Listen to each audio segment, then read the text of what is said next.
وكلما أحجمت بك نفسك ضاقت بك حالك. تذكر يوم العبور على الصراط، وكل ما غلب على ظنك أنه سيزيدك نورا عند الله فلا تتردد عليه.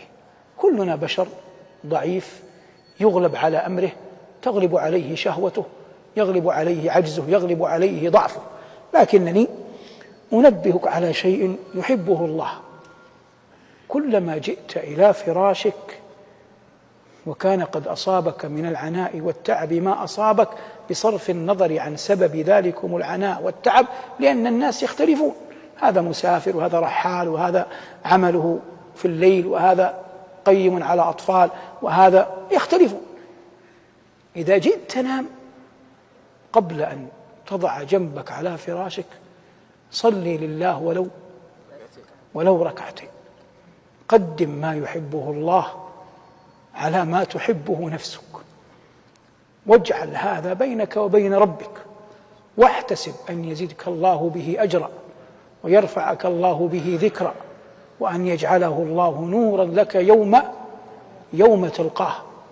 لا بد للعاقل أن يدخر، كما يوجد ممن يشح في المال، كلما غاب عنه أبناؤه بناته من يعمل معه أخرج مالا لا يرونه وأخفاه، يخفيه من شحه حتى عن أبنائه وبناته خوفا من أن يتسلطوا عليه.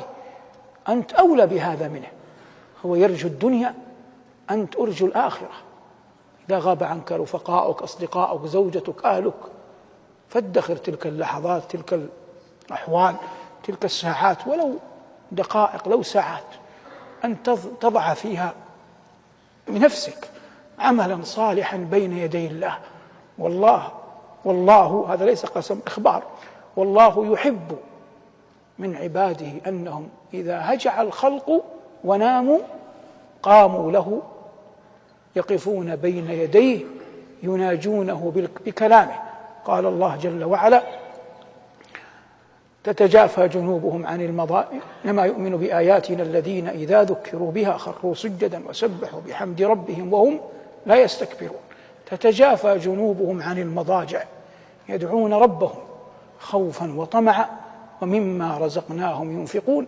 وقال صلى الله عليه وسلم لمعاذ: وصلاة الرجل في جوف الليل الآخر.